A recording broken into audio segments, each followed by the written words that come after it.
जी हाँ दोस्तों, आज की इस वीडियो में मैं आपको समांतर श्रेणी के बारे में बताने वाला हूँ जो क्लास 10th का है। आइए समांतर श्रेणी के बारे में पढ़ें। क्या है, क्या इसका कॉन्सेप्ट है, क्या इसका कॉन्सेप्ट नहीं है। नाम से ही स्पष्ट पता है, एपी अर्थमेटिक प्रोग्रेशन। अर्थमेटिक को हिंदी में कहते हैं समांतर, प्रोग्रेशन को कहते हैं श्रेणी। श्रेणी इसको दूसरे भाषा में कहते हैं। एक समांतर रेंज होना चाहिए, इसके बीच समान दूरी होना चाहिए। समान दूरी होकर ये समझेंगे जैसे सीढ़ी चढ़ते हैं हम लोग, इसके बीच का दूरी सेम है, ये समांतर श्रेणी के अंतर्गत आएगा। तब आप कह सकते हो कि ये समांतर श्रेणी के अंतर्गत है। बहुत सारी इसमें कॉन्सेप्ट है, जैसे मैं एग्जाम्पल के रूप में लेकर मैं आपको सारा कॉन्सेप्ट क्लियर करता हूँ। क्या होते हैं इसके, जैसे 2, 4, 6, 8, 10, 12 डॉट डॉट डॉट। इस सारे क्वेश्चन को आप ये चूज करके दिखाइए कि एपी में है या नहीं। क्या ए पद 2, 4, 6, 8, 10 एपी में है, एपी में है या नहीं, इसके बारे में चर्चा करना है। तो आप खुद ब खुद सोच सकते हैं, यदि इसके बीच का डिफरेंस सेम रहा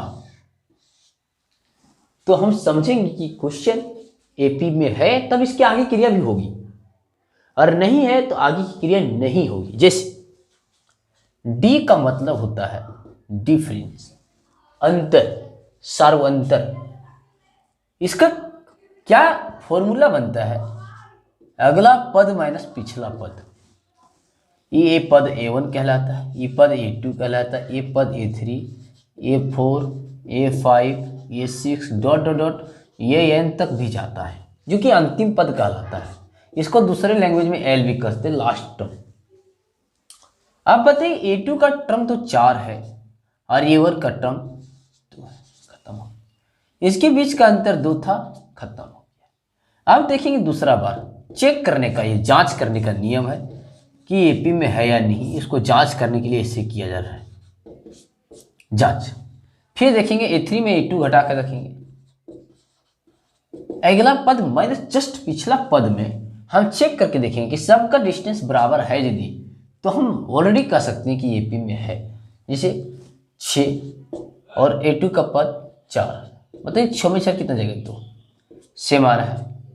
फिर से देख लीजिए अगला टर्म A4 माइनस A3, देखते हैं यहाँ पर A4 का टर्म 8 है और A3 का टर्म 6 है, इसका भी सब्ट्रैक्शन 2 है। मतलब सारा ये कथन रेंज के लिए 2 है, अतः यह एपी में है। अब तुमको इसी क्वेश्चन में से कह दिया जाता कि कोई क्वेश्चन आपको दे दिया जाए कि इसी क्वेश्चन का first term, second term, third term, fourth term, 5 term, 6 term, 7 term इस तरह से दे रखा है, तो आपको कह दे कि ये 10वां पद ज्ञात कीजिए।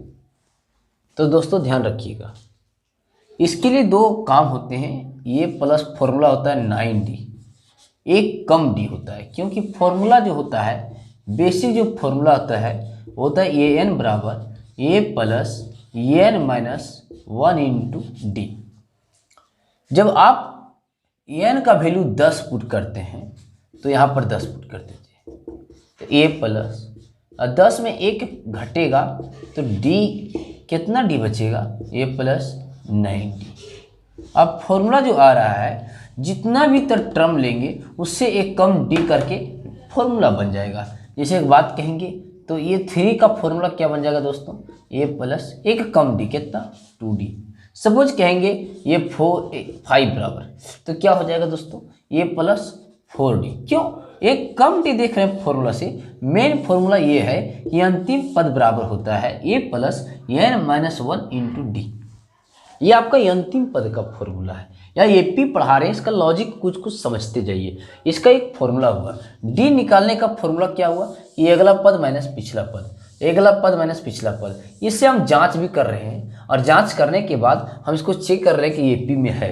अब आपको पूछ दिया जाए यही क्वेश्चन में यदि एपी है तो 10वां पद ज्ञात कीजिए। तो 10वां पद कैसे निकालेंगे दोस्तों, ये प्लस 9d करके फॉर्मूला लगाएंगे और ये प्लस 9d जब फॉर्मूला आ जाएगा तो ये का वैल्यू आपको पता है, जो पहला पद होता है वो a1 कहलाता है। a1 का मतलब होता है ये का वैल्यू 2 है और 9d का वैल्यू आपको स्पष्ट पता है कितना निकला हुआ है, 2 निकला हुआ है, d का वैल्यू 2। अब बताइए ये का वैल्यू आपने 2 पुट किया यहाँ भी और 9 2 18 हो गया और 18 और 2 कितना होता है दोस्तों 20। मतलब 10वां पद आप खुद से देख सकते हैं कि 20 ही होगा, जिसे और भी क्वेश्चन कराया जाएगा आपको, फिर भी कोई क्वेश्चन आप उठा लीजिए इसमें, उसके बाद फिर से पुट कीजिए। यही क्वेश्चन में से आपको कह देता कि ये 25वां पद ज्ञात कीजिए, ये 25वां पद ज्ञात कीजिए, तो फॉर्मूला लगाएंगे ये प्लस डायरेक्टली लगाएंगे 24d। इतना करने की कोई ज़रूरत नहीं है, बस हम लोग सीख गए कि एक फॉर्मूला जो होता है कि पहला पद जो होता है सब दूसरा पद जो होता है एक कम डी करके या फिर छठा निकाले तो 5d करके होगा फॉर्मूला। तो ये 24d हो जाएगा, ये प्लस 24d और ये का वैल्यू आपको स्पष्ट पता है कितना है 2 प्लस 24 इंटू डी का वैल्यू स्पष्ट पता है कितना 2 और 24 दूनी का 48 और 2 कितना हो जाएगा 50। ये आपका 25वां पद का फॉर्मूला निकल गया, मान निकल गया कि ये 25 बराबर कितना निकलेगा दोस्तों 50। तो ध्यान रखेंगे इस बात को कि वीडियो को देखते रहिए, फिर बनाते रहिए और सॉल्यूशन करते रहिए, फिर आपको नेक्स्ट एग्जाम्पल लेकर बताया जाता है। क्वेश्चन से एक्सरसाइज से चलेंगे, 5.1 से चलेंगे। नेक्स्ट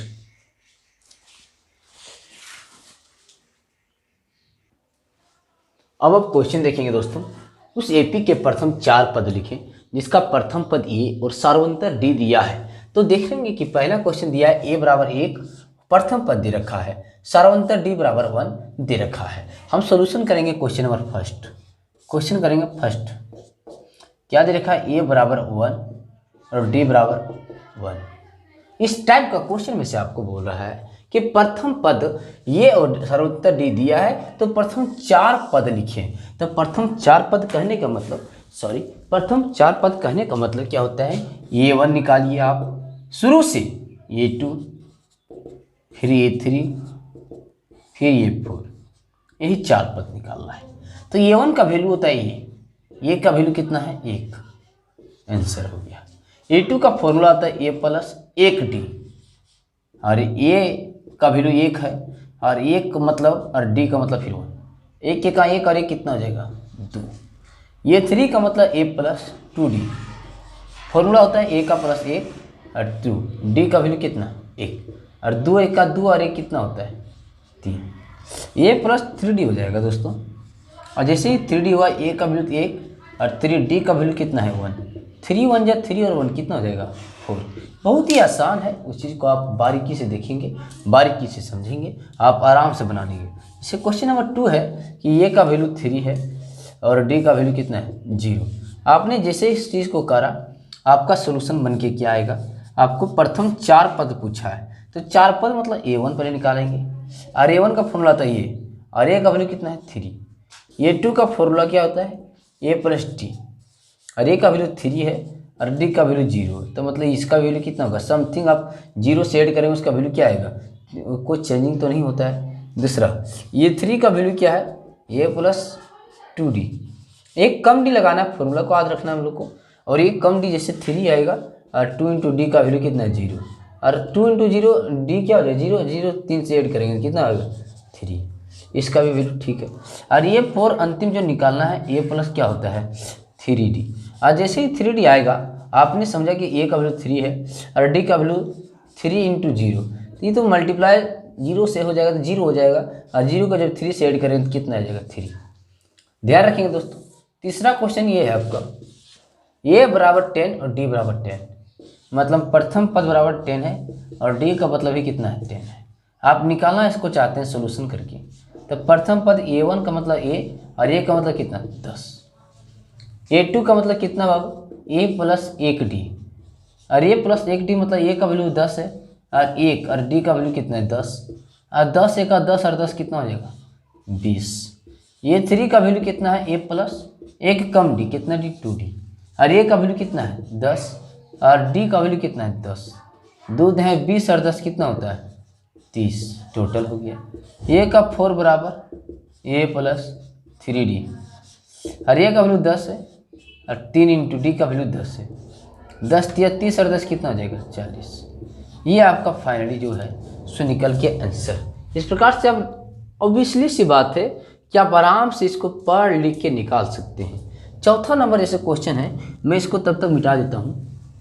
फर्स्ट क्वेश्चन को मिटाता हूँ थोड़ा सा, इसको बनाने के लिए थोड़ा सा मैं मिटा दिया। मैं सपोज डी का नंबर क्वेश्चन है, ए का वैल्यू -2 और डी का वैल्यू कितना है 0। इस क्वेश्चन को बना रहा हूँ, यहाँ पे सोल्यूशन करेंगे हम लोग। तो जैसे ही पाएंगे प्रथम पद a1 का वैल्यू था -2, आंसर हो गया। a2 का वैल्यू क्या पाए हम लोग a प्लस 1d, और a का वैल्यू -2 है और d का वैल्यू तो समथिंग मल्टीप्लाई 0 हो जाएगा, तो -2 हो जाएगा, चेंजिंग नहीं होने वाला है। और a3 को जैसे ही पुट करेंगे तो ये प्लस क्या आएगा 2d, और जैसे ही a का वैल्यू पुट किया आपने और d का वैल्यू तो इधर 0 हो गया, तो भैया -2 बचेगा, आंसर हो जाएगा। आपने जैसे ही इसको मिटाया, आप मिटा के देख सकते हैं कि जब a4 निकालेंगे हम लोग तो इसका फॉर्मूला आएगा a प्लस 3d, और ये का वैल्यू आपको स्पष्ट पता है कितना -2 और 3, डी का वैल्यू कितना पता है 0। -2 और 0 को ऐड करेंगे तो -2 ही रिजल्ट बतेगा आंसर। इस प्रकार से फाइनली यदि प्रथम पद दे रखा हो, सर्वांतर दे रखा हो, तो आराम से 2, 3, 4, 5 जो भी बोलेगा प्रथम पद वो आप निकाल सकते हैं। इससे कोई दिक्कत नहीं होने वाला है। हमको नहीं लगता है कि इस पर कुछ दिक्कत हो। यदि इस प्रकार दे रखा है तो हाँ, ये भी आपको बताया गया कि यदि वो एपी में है या नहीं है वो चेक करके बताइए। तो पिछला क्वेश्चन में आपको इसी तरह कराया गया था। अभी के क्वेश्चन में अगला 4 पद लिखने के लिए सिखाया गया यदि सर्वोत्तर और प्रथम पद दे रखा हो। तो अब जो सिखाया जाएगा आगे वो नेक्स्ट क्वेश्चन होगा। आप नेक्स्ट टाइप से देखिए, थोड़े से इसको उतार लीजिए, थोड़ा समझ लीजिए। नेक्स्ट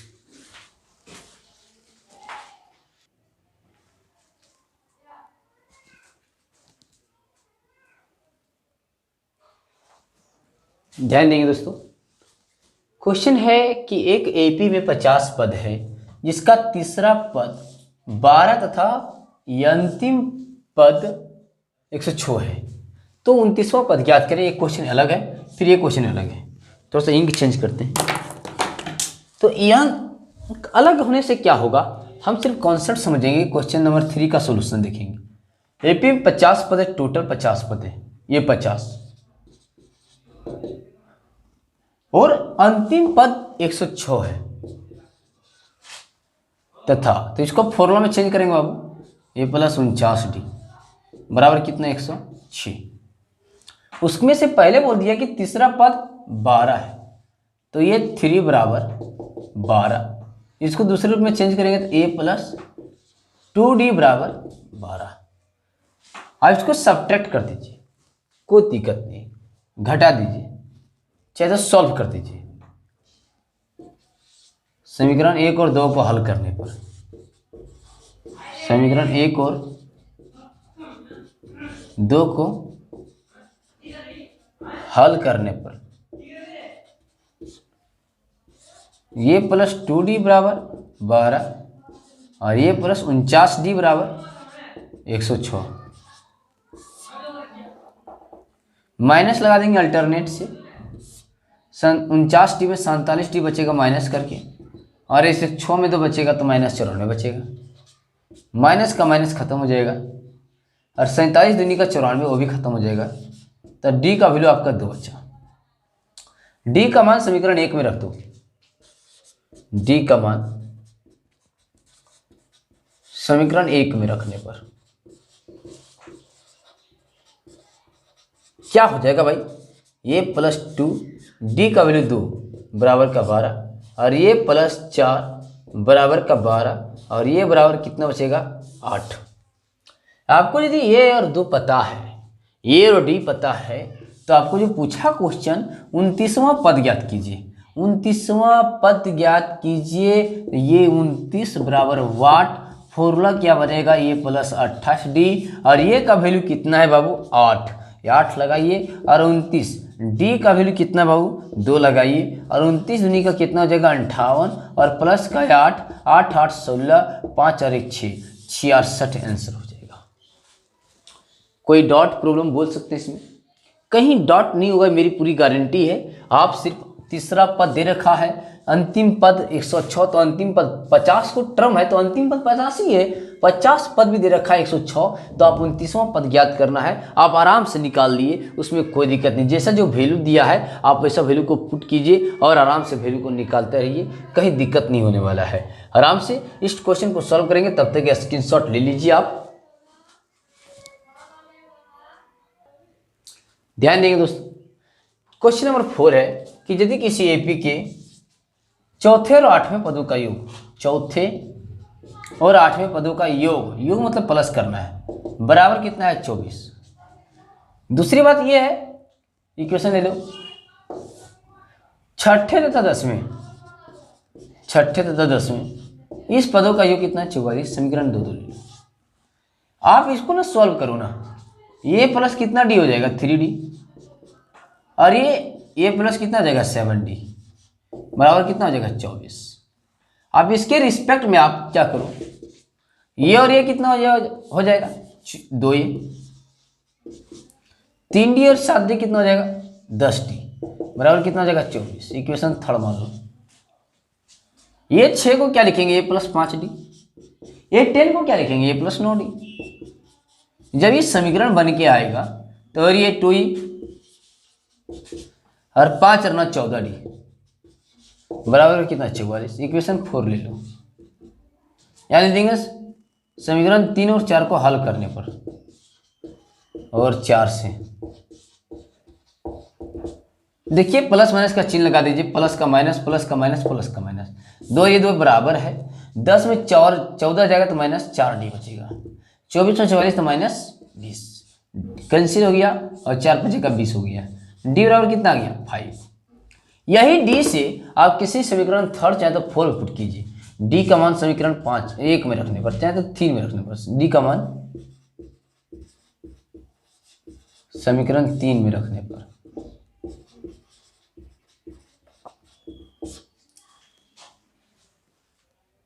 समीकरण 3 में रख देंगे तो क्या समीकरण 3 2a प्लस 10d बराबर 24, 2a प्लस 10, d का वैल्यू कितना 5 बराबर 24। 10 बचे 50 प्लस उधर जाएगा तो माइनस में, 2a बराबर 24 माइनस 50, तो मतलब कितना बचेगा माइनस 26। 2 कैंसिल हो जाएगा, मतलब 2 3 6 भी हो जाएगा, तो ये बराबर माइनस 13। आपको ये भी पता चल गया, डी भी पता चल गया। और आपको पूछा है हो तो ऐसा एपी के प्रथम 3 पद ज्ञात कीजिए, मतलब a1 ज्ञात कीजिए, a2 ज्ञात कीजिए और a3 ज्ञात कीजिए। तो a1 का फॉर्मूला ये होता है, ये का वैल्यू कितना माइनस 13 आ गया। a2 का फॉर्मूला तो a प्लस डी, उसको लिखिए, ये का वैल्यू माइनस 13 और डी का वैल्यू कितना है 5, माइनस में 13 और 5 का प्लस, तो माइनस का कितना 8, खत्म हो गया। a3 का वैल्यू a प्लस 2d, ये का value minus 13 plus 2 into D का वैल्यू 5, 2 बचे का 10 माइनस 13 और प्लस का 10 बराबर का माइनस 3, आंसर। अतः 3 पद बराबर लिख देंगे, अतः 3 पद बराबर माइनस 13 माइनस 8 एंड माइनस 3। हमको पूरा उम्मीद होगा दोस्तों इस वीडियो को देखने के बाद आपका कॉन्सेप्ट क्लियर होता नजर आता होगा। आपको पदों का योग याद करने के लिए सिखाया जाएगा, लेकिन अगली वीडियो में पार्ट 1 है अर्थमेटिक प्रोग्रेशन की समांतर श्रेणी की पहली टॉपिक है। इस टॉपिक पर मैंने 3 टाइप का क्वेश्चन कराया। समीकरण का जोड़ करके आप ए और डी निकाल सकते हैं, समीकरण का वो मतलब देख करके ये बता सकते हैं कि एपी में है या नहीं है। उस चीज़ को आप देखने के बाद आपने सीखा कि एपी को कैसे क्या सॉल्व करा जाता है। तो आज की वीडियो में इतना रखेंगे, अगली की वीडियो आप इंतजार करेंगे, पार्ट 2 बहुत जल्दी आएंगे। तो इतना करने के बाद आप समझ में आ गए होंगे, आपको नेक्स्ट दूसरी वीडियो में आपको कल मिलेगी। आज thanks, nice to meet you tomorrow.